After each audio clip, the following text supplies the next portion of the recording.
Salut à toutes et à tous, c'est Revanigno, j'espère que vous allez bien. Bienvenue dans la suite de cette playlist sur le système d'exploitation Unix Linux. Dans cette vidéo, on va attaquer la notion de file system hiérarchie, ou en français, hiérarchie de file system. On en a parlé rapidement quand j'ai abordé le sujet dans la vidéo numéro 2 de cette playlist, dont je vais mettre le lien en description. On a vu par exemple rapidement ce qu'était le file system root, donc le slash. C'est le file system dans lequel il y a tous les autres file systems. En fait, c'est vraiment le file system originel ou le file system d'origine.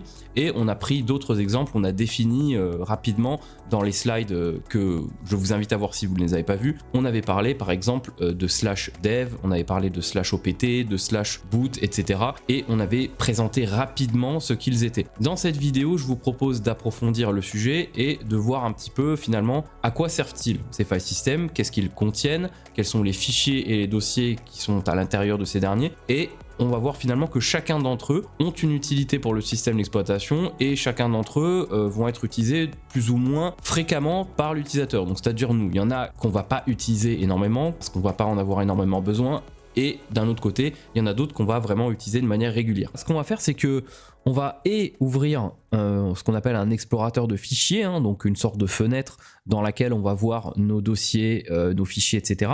Pour ce faire, on va aller dans Activités et on va cliquer sur l'onglet Fichiers. Voilà, donc on clique dessus. Là, on arrive donc... Alors, je vais vous montrer, je vais vous mettre en situation tout de suite. On va ouvrir un terminal. Ah, il est pas gros, on va l'agrandir. Ah ok, d'accord, ah super. Donc j'ai cliqué sur le pourcent et le pourcentage, il m'a remis la fenêtre d'origine. On va essayer de plus cliquer dessus du coup. On va redimensionner la fenêtre, on va l'augmenter juste encore un tout petit peu, voilà. Donc ici, on se met en situation tout de suite et... En fait, là, dans l'explorateur de fichiers, on est exactement dans le même cas de figure que là. Je vous ai parlé dans la vidéo précédente, je vous ai fait une petite présentation de la structure du shell et je vous avais expliqué ce que c'était que ce tilde. Et bien ce tilde, je vous avais dit que c'était la représentation en fait du dossier utilisateur dans lequel on se trouve et de l'utilisateur sur lequel on est connecté. Donc en l'occurrence Medor. Ici, regardez, on voit des choses comme bureau, documents, images, modèles, etc.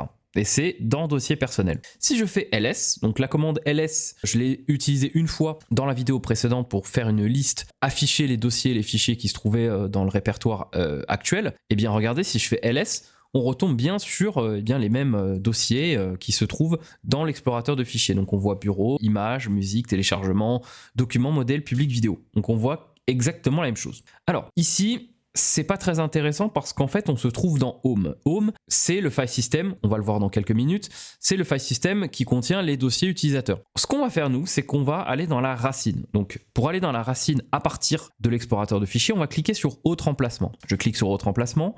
Là, on a deux choses, on a ordinateur, on a le réseau Windows. Bon, le réseau Windows, il nous intéresse pas. D'ailleurs, hop, je sais pas pourquoi j'ai appuyé, c'est pas grave. Le réseau Windows ne nous intéresse pas. Nous, on va appuyer sur ordinateur parce qu'on veut voir ce qu'il y a dans notre ordinateur finalement. On va cliquer dessus et là, en fait, on se trouve dans la racine. Et là, vous reconnaissez sûrement quelques file systems que j'avais présentés dans la vidéo sur l'architecture Unix Linux et d'ailleurs qu'on avait vu rapidement dans la vidéo précédente aussi quand j'avais fait un petit ls sur la racine. Donc on va le faire de nouveau ici. On va faire cd slash encore une fois. Là, je vais faire un petit clear parce que je veux que ça soit propre.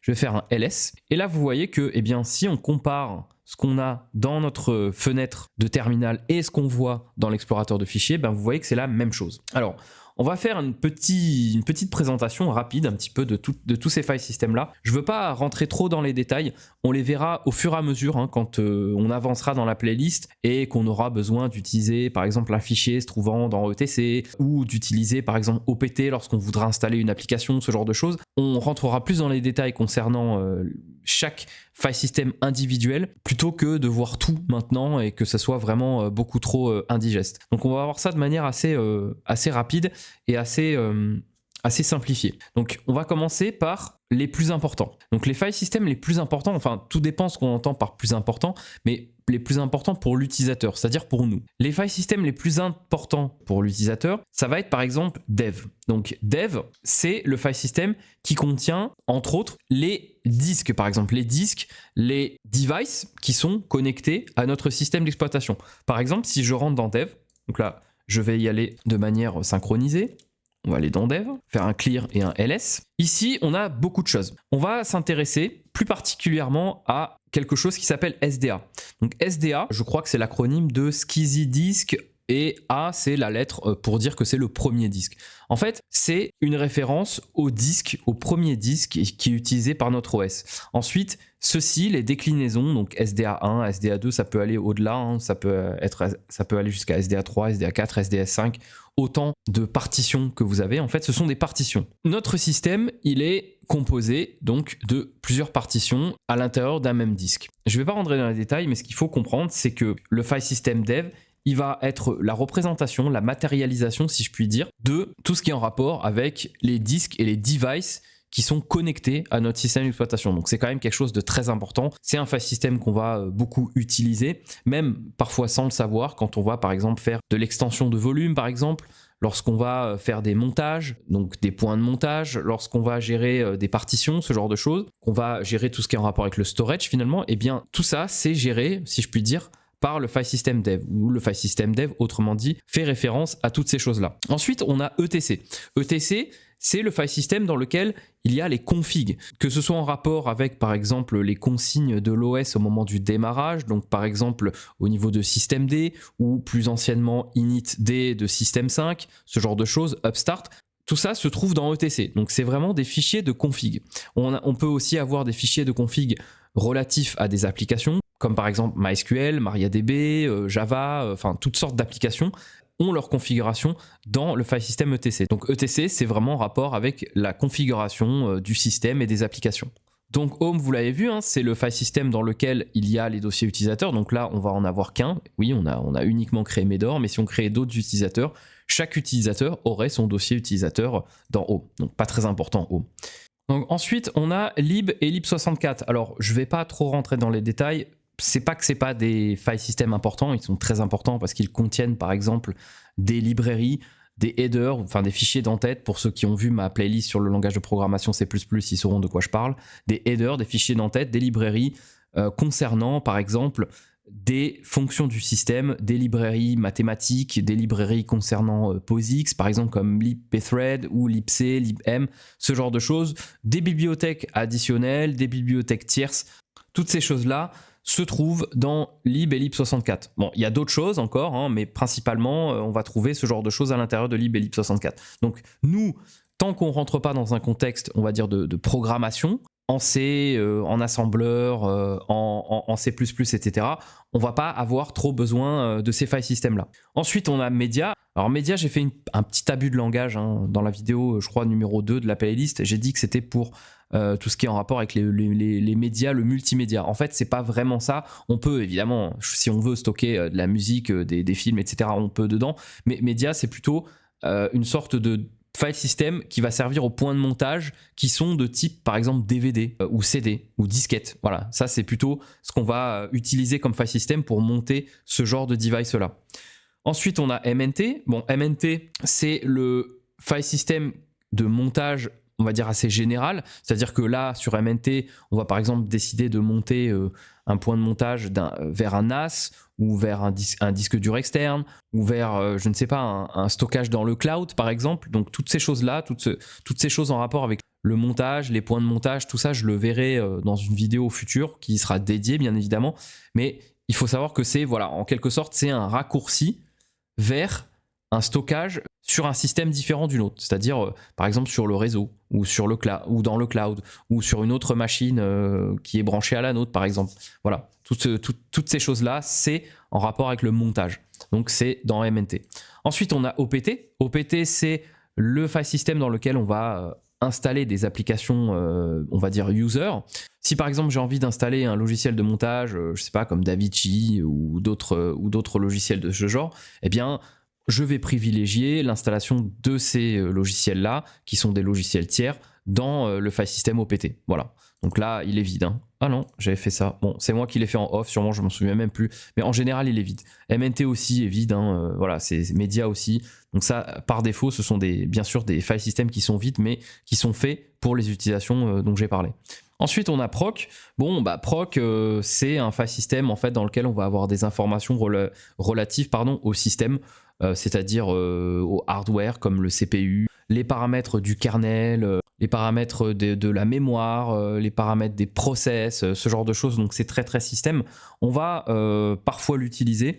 C'est un file system virtuel qu'on va parfois utiliser, mais bon, c'est pas quelque chose qu'on utilise non plus tous les jours. Donc on le verra quand on rentrera plus dans les notions qui le concernent. Ensuite, on a root. Bon, root, en fait, c'est un petit peu spécial. C'est le dossier, c'est le file system qui correspond à l'utilisateur root, mais il n'est pas dans home parce que root, comme je vous l'ai dit, et je ferai une vidéo bien évidemment là-dessus, root, c'est vraiment un utilisateur qui est particulier. C'est vraiment l'utilisateur, on va dire, de base du système Unix Linux qui a tous les droits et qui a vraiment, on va dire, une nature différente de tous les autres utilisateurs qu'on pourrait créer dans le système d'exploitation. Donc, il a son dossier personnel et bien sûr il est sécurisé, donc si je veux rentrer il faut que je tape le mot de passe admin. Donc il faut savoir que là le mot de passe c'est root, le mot de passe est Medor, on ne voit que les fichiers qui ne sont pas cachés. Donc je vous montrerai comment on affiche les fichiers cachés, ce genre de choses. Je ne vais pas le faire tout de suite, c'est pas le sujet de cette vidéo, on va revenir en arrière. Donc run, c'est en quelque sorte le file system dans lequel va se trouver des démons comme par exemple systemd ou udev, ce genre de choses. Ce sont des démons, des services en quelque sorte qui tournent, qui sont en train de tourner donc pendant le runtime de l'OS qui se trouve dans run. Donc c'est pas non plus quelque chose qui va vraiment nous intéresser parce que même si on va parler évidemment de systemd, le gestionnaire de services et de démons, on va pas avoir forcément besoin de rentrer dans le file system run. On va utiliser systemd à travers une ligne de commande le plus souvent, donc sur un terminal. Donc on va pas rentrer dans les détails. Ensuite, on a sbin. Alors, j'ai pas parlé de bin. Bin et sbin, en fait, il s'avère qu'ils sont pas exactement là. Bin et sbin, ils sont dans USR. Mais ici, les flèches, parce que j'ai pas parlé des flèches, évidemment, je vais en parler de suite d'ailleurs. En fait, les flèches signifient qu'il s'agit d'un raccourci. En fait, c'est ce qu'on appelle un symlink. C'est un lien en Linux vers l'emplacement qui est un autre emplacement. On peut s'en assurer comme ça, regardez. Ici, par exemple, si je fais cd/, je fais ls, ici, on voit qu'on a des couleurs différentes. Donc, je ne vais pas rentrer dans les détails des couleurs tout de suite et dans cette vidéo, mais sachez simplement que là, on voit que bin, lib64 et lib sont de couleurs différentes des autres, sbin aussi, pardon, sont d'une couleur différente des autres file system. Donc celui-là, il est encore différent, je ne vais pas en parler là, on va laisser ça de côté pour l'instant. On va s'attarder vraiment sur ces quatre-là, bin, lib, lib64 et sbin. Donc on a déjà parlé de lib et lib64. Il faut savoir que lib et lib64 se trouvent dans USR. C'est un raccourci qui a été choisi, ils ont été choisis pour être des raccourcis dans la racine parce que on va avoir souvent besoin de s'en servir. Vous avez compris que lib et lib64, lorsqu'on est un développeur, ça peut être très utile. Mais pourquoi bin et sbin? Alors bin et sbin, en fait, je vais en parler en même temps de ces deux file systems. C'est des file systems où il y a les commandes et les fonctions Linux et du shell. Par exemple, regardez, si je vais dans bin, je fais un ls, donc là on va l'afficher également. Je fais un ls, on voit qu'on a beaucoup de choses. Regardez ici, si on scrolle un petit peu, on va trouver des choses intéressantes. On va essayer de trouver une commande dont on s'est déjà servi et on va voir, du coup, on va se rendre compte bien, que cette commande fait partie et stockée dans bin en fait. Bon, ici j'ai un petit peu du mal à la trouver. Moi, ce que je voulais prendre, c'était l'exemple de ls. Donc on va faire ls. Alors attendez, ça rame un petit peu. On va faire ls grep ls. Alors ne vous inquiétez pas, je parlerai bien sûr également de grep et de ce que je viens de faire à l'instant. Pour l'instant, c'est juste pour trouver cette fichue commande, excusez-moi. Là voilà. Donc ici, ça affiche en fait tout simplement ls pipe grep ls. Ça affiche toutes les lignes, enfin tous les fichiers qui se trouvent dans le dossier dans lesquels on trouve les lettres ls. Donc ici, vous voyez, on a trouvé ls. Donc ls, c'est une commande POSIX qui se trouve dans bin. Bin et sbin, donc comme je vous l'ai dit, c'est les dossiers en fait dans lesquels on va trouver les fonctions, les commandes Linux, Unix en fait. Et la différence entre bin et sbin, c'est que bin, on va dire que c'est plutôt quelque chose en rapport avec les commandes utilisateurs et sbin, c'est les commandes système. Alors bon, c'est assez arbitraire finalement parce qu'il y a beaucoup de commandes dans bin qu'un utilisateur lambda déjà ne connaît pas et ne s'amuserait pas à utiliser parce que c'est des commandes assez système et des commandes assez complexes et des commandes assez touchy. Donc c'est assez, on va dire, arbitraire. Disons que Linux a décidé de classifier ça comme ça. Mais bon, il faut savoir que voilà, Grosso modo, bin, sbin, c'est un petit peu la même chose, c'est un petit peu le même genre de file system. Ça va stocker des fonctions qui sont vraiment propres à l'OS, comme par exemple des fonctions Linux, des commandes POSIX, voilà, toutes ces choses-là qu'on va utiliser vraiment en permanence dans le CLI, dans le shell en fait.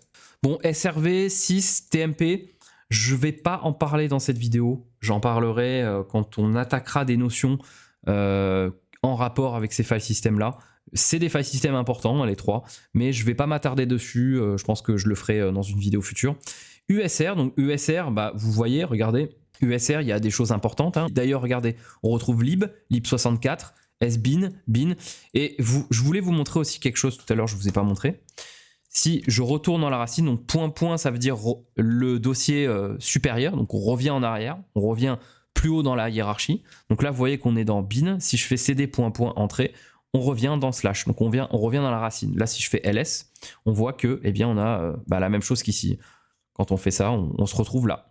Donc en fait, dans USR, là, je vais faire cd USR, donc cd / USR pour changer de file system.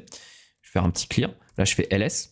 Vous voyez qu'ici, on a bin, lib64, lib, sbin. Et vous voyez qu'en fait, les raccourcis qu'on avait dans la racine, on les voit ici. En fait, le chemin réel de bin, sbin, lib et lib64, c'est dans USR. Et si je reviens en arrière encore une fois, que je me rends dans bin et que je fais pwd, vous vous souvenez, pwd, je l'avais utilisé dans la vidéo précédente pour afficher le chemin du répertoire dans lequel on était. Regardez, si je fais pwd ici, bizarrement, il y a marqué /bin. Parce que lorsqu'on est dans le cas d'un symlink, donc lorsqu'on est dans le cas d'un lien symbolique, en fait, pwd ne va pas aller chercher le chemin réel. Il va afficher le chemin correspondant au lien. Pour avoir le vrai chemin, il faut taper la commande qu'on appelle realpath. Si je fais realpath /bin, vous voyez que maintenant, on a bien USR bin. Donc, on voit bien que on a le chemin complet, le chemin réel du répertoire bin. Voilà. Donc ici, on va revenir dans USR. On va finir de parler de ça rapidement. Donc USR, voilà, pour conclure avec ça, hein, vous voyez que c'est quand même un répertoire, un file system très important dans lequel il y a énormément de choses. Donc là, on voit qu'on a source aussi. Hein. Vous voyez qu'on a, c'est des fichiers sources. Hein, on a beaucoup de choses. On ne va pas rentrer non plus dans les détails. Peut-être qu'on le fera hein, quand on fera un petit peu de développement, qu'on utilisera des librairies C ou ce genre de choses sur un Linux. Donc là, on revient en arrière et on va terminer avec var. Et après, je pense qu'on va arrêter cette vidéo parce que on a fait pas mal de choses, on a parlé de pas mal de choses et je veux pas que ça soit trop indigeste non plus. Donc var, en fait, var, ça va être le file system dans lequel il va y avoir notamment des variables système constantes, des logs, tout ce qui est en rapport avec l'historisation. Voilà, si je vais dans var, vous voyez là on a par exemple log. C'est généralement là qu'on va trouver les logs du système, les logs du planificateur de tâches qu'on peut appeler cron ou chrony. C'est là qu'on va trouver les logs par exemple de MySQL, du firewall. C'est là qu'on va trouver les logs de Java. Enfin, c'est là qu'on va trouver les logs de beaucoup de choses. Et c'est un file system très important qu'on va utiliser énormément aussi quand on va faire du debug par exemple de certaines applications ou tout simplement pour savoir si, par exemple, une tâche qui était dans le planificateur de tâches s'est bien effectuée, etc. C'est là-bas qu'on ira voir si ça s'est bien passé ou pas. Si vous avez des questions, n'hésitez pas à les poser dans les commentaires, je me ferai une joie d'y répondre. Si vous avez aimé cette vidéo, mettez un petit pouce bleu et abonnez-vous si ce n'est pas encore fait. Moi, je vous dis à bientôt dans la prochaine vidéo de cette playlist sur le système d'exploitation Unix Linux. Allez, ciao ciao!